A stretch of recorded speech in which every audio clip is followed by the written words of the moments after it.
Danny Flexen for Seconds Out. Delighted to be joined by my old friend Dominic Ingle. Dominic, how you doing? Very good, Danny. Thanks. How are you? I'm very good. Glad to be here. Obviously, Saturday night, you've got Liam Williams in the main event against Andrew Robinson. I think this was alluded to up on the press conference stage, but you weren't up there, so it'd be good to ask you. How do you make sure that he's focused on the task at hand when there's so many other big fights in the future for him? Well, I think, when he first came to train with me, almost 2 years ago, that we had the conversation. I just said to him, look, boxing is just about beating the guy in front of you. I've been in situations with a lot of fighters where they're always looking too far in front and setting themselves a level. I just want to be in a world title fight. And in my experience, world title fights, take a long time to materialise. So just take the fights, fill the time in, get the fights in, get the experience, just beat the guys in front of you, eliminate everybody. And then the fight will come. Don't be waiting around for this fight, what could possibly not happen. And, luckily with Liam, he's took that on board. Look at the fights he've had. He boxed Mark Efron, great fight. Then he had to go down and box Joe Mullinder. Nobody gave him a chance. And Liam made short work of him, purely because he trained properly. He took him seriously, didn't underestimate him, and he wanted to perform very well. And it's the same with this fight. Andrew Robinson, he's coming all nice and calm, smiling a bit like Joe Mullinder. And, he's saying how great it is to fight Liam. Yeah, it is. It will be an experience because he's probably never thought he was going to fight at that level. But he'll still come to fight because he's a fighter. You can see the buzz in his eyes. Looks like a bit of an adrenaline junkie where, to go in and say, I've been in with Liam Williams. And if Liam Williams goes on and becomes a world champion, you can always say, well, I shared a ring with him and I did all right. For him, maybe he thinks in his mind he's boxing above his level, but he doesn't look phased at all. I've watched him. He's not a bad fighter. He's quite heavy-handed, not the fastest of guys, but he can fight. And, he's got nothing to lose. There's no pressure on him whatsoever. All the pressure's on Liam. So he can go in there, relax, stick to his game plan. And, it should be an exciting fight. I think it's going to last, more than one. It's going to be probably maybe 6 rounds. He's a tough guy. He's got a good chin. He's been hit, plenty of times on it, and he's stood up. So let's see what happens on Saturday night. How close, from what you're hearing behind the scenes, is the Andrade fight? Because it seems, I don't know how long Liam's been mandatory now, but it seems like we've been waiting a while. Well, I think it was December when he last boxed, but I've spoke to Eddie Hearn on numerous occasions. They're talking, according to them, February time. But with this, COVID situation, it could be any time. I'm not holding my breath. And there's probably other fights he could probably make easier in America with somebody else, either moving up, moving up to super middleweight maybe.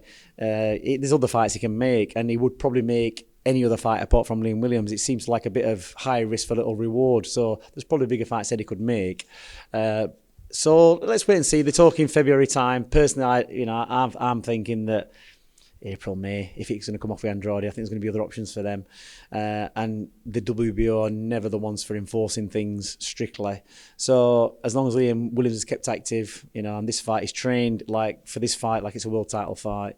So I'm expecting a good performance. He's on a roll at the minute. He's never been out of the gym. He's focused, he's disciplined, and he's got the world title on his mind. And it doesn't matter how long it's going to be, because the way he's living his life now, keeping on his weight, training well, it doesn't matter, he can wait, time's on his side. You've got Willy Hutchinson on the show as well. What weight is that fight set at, and how's he been going getting down to a new weight? He's 12-2 that fight. He was going to be 12 stone, but we just couldn't get the fight, a championship fight for that date, which it was supposed to be on his contract, which is no problem. He weighed in good last time, about 12-5. This time it's 12-2. He's going to have no problems. He's good on his weight already. He's just turned the corner. We've had some terrific sparring with some good guys. We've sparred Joshua Buatsi a couple of weeks back, did 12 rounds, very technical, great experience, and he just seems to have turned a corner mentally and physically. Now he knows what he's doing in boxing. I think this is maybe his 14th or 13th fight, I'm not sure, probably 13th. And, you can just see now, he knows where he's going in boxing. He's making the weight easy.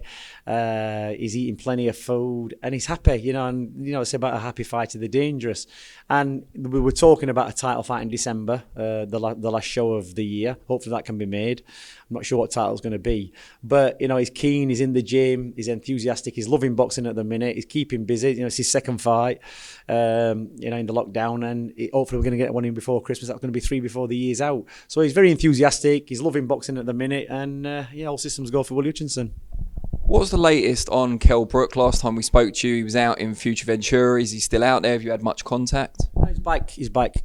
Kell's back, so he's doing this one on himself. Not an issue. the COVID situation and travel restrictions, I just can't take the risk of going anywhere. I've got to stay in England. I've got Liam Williams, Willy Hutchinson are fighting. And, Kell's in the twilight years of his career. It's great that he's got the Crawford fight. Crawford's not a spring chicken himself. And Kell has been training well over the last couple of months. His weight will be good. I think he won't have a problem making the weight. But, it's just too risky. I can't be travelling backwards and forwards to places. And now, Kell's had his time in the Ingle gym. He's done well. He's had some great success. And it's almost like he's going a bit freestyle now, a bit freelancing, doing his own thing, which you can't blame him. He's taking the fights, he's testing himself. But I've got to concentrate more on the kids coming through now. Willy Hutchinson, 22, is a prospect. Very much like Kell when he came back to the Ingle gym after having a stint away, became the British champion. He was on a fantastic role for years, and hopefully we can do the same thing with Willy Hutchinson. He's the future really at the minute because he's just a young guy. He's probably the youngest professional in the gym. So everybody's helping him along. He's got a great future in the game, and it's going to probably take me through for the next 10 years looking after him if he sticks. Does as he's told, he's going to do really well. Without dwelling too much on Kell Brook, from your understanding, who will be in the corner on the fight night against Crawford? You believe this or not, once they leave the gym and walk out, it's not really a concern. I don't give it too much thought. I just concentrate on what's going on. He's probably got somebody. I ain't asked him. It's not really an issue. We had a conversation before he went. I said, look, I can't go to Fuerteventura to train. Yeah, I've got to stay here. And I can't risk getting locked down, being stuck in another country. I've seen people doing it. I can't do that. And he won't train here? He probably will be training here. I mean, I think the fight's 5 weeks on Saturday, so I would imagine he'll go out to America 3 weeks before the fight. He'll have another 2 weeks in Sheffield. There's plenty of places he can train and people he can train with, but it's not really a concern. I have other things to focus on. But yeah, so it's onwards and upwards. They do their own thing. He's 34 now. He's made his money. He's enjoying boxing at the minute, and he'll be enjoying being in the big fights. It'll be interesting to see how it pans out. Hopefully, he does all right. He's getting good payday, and in these times, who knows? When we're going to be back to normal. You've got to take what comes. Really, you're not really in a pick'em situation. You've got to take what comes in boxing. And that's good for boxing, I suppose, because fights have got to be made. It's going to be the big fights. Nobody's too concerned with the lower levels now. It's like, all the big fights seem to be happening. We've got some good fights coming up. We've had Dubois and Joyce announced. And, these fights are going to be made without an audience. So it shows that people are keen to get it. The audience is going to get what they want, and the fight's going to be made. So we just got to keep ploughing along, not waiting for things to happen. You've got to make things happen. And hopefully Kell Brook goes out to America, puts in a good performance. Hopefully he wins.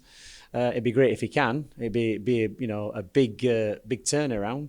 But like I said, at the minute, I've just got to concentrate on what we're doing over in England. Just to clarify, if he was to call you this afternoon and say, right, there's 5 weeks still left, I want to train with you for those 5 weeks and come out to America with me, would you be available to do it? No, we've already had that discussion. I don't ever train people for a fight for less than 10 or 12 weeks. It's a camp. I would never go in halfway through. I have gone in people's corners and done the cuts and stuff, but not as the trainer. It's just not what I do. I need to know what the fighter is capable of and what they've been doing for the previous. It's just not the way I've ever worked, and it's not a way I will ever work, no matter what money's involved. It's just not me. I've got ambition that the fighters I train are going to win, and I need to know what the capabilities are. When to push them in a fight, if I got to pull them out, or be careful with them. I just don't do that. So we've already had the discussion. I said to him before he went to I said to his dad before he went to Fuerteventura, look, count me out of this one. Get yourself some other trainer. I can't do that, and I won't be doing it for 6 weeks. It's not the way I do it. He's experienced now. He's got a good idea. He's been on himself before when he boxed a Rafa. It wasn't a great performance, but you learn sometimes from the mistakes, and there were a lot of mistakes in that camp coming in underweight, probably underestimating the opponent, and he's probably addressed all those issues. So he's been around a long time. Kelly's got experience. He knows what he's doing. You do need somebody in your corner, to probably sometimes save you from yourself, but I'm sure he'll have that under control. It won't be an issue. And talking of people that you used to work with, were you surprised to see Billy Joe Saunders link back up with Mark Tibbs recently? No, I mean, Billy always spoke highly of Jimmy Tibbs. Experience. Jimmy's got a lot of experience. He's been around a lot of fighters over the years. And, that's what a lot of people don't pick up on when they're looking at these trainers and these flashy pad men. It's experience in situations. The title fights you've been in. Jimmy Tibbs has been in with Commonwealth, World, worked with Nigel Benn, Bruce Scott. All these fighters, it's experience, and he's passed that knowledge on to to Mark, a bit like Brendan did with me. He was almost mentored, and it was an apprenticeship for Mark. He boxed himself, very good fighter. So it's no surprise because it's a comfortable situation for Billy. And I think when you're going into the big fights where Billy's heading, you've got to have somebody with experience. And I think Billy's had, he's been around a few places. He came to me, did a bit with Ben. And you weigh it up and you think, well, yeah, I'd be happy down there. I'm in London. I've been with that team before. Jim is a sound fella. That's who he started his career with. So he's got a good amount of trust there. So it's a good move, really, as far as I'm concerned. It's probably where Billy needs to be. And he's training well, I believe. And it'd be interesting. I think he's boxing. I think when I spoke to Eddie, he's boxing in December. TBA. So hopefully it'll be a decent opponent. I can't imagine it not being a good opponent because I don't think you can get away with those type of fights. So it'll be interesting to see what they announce. Brilliant. Well, Dom, really appreciate your time as always, and look forward to Saturday night. Thanks, Danny.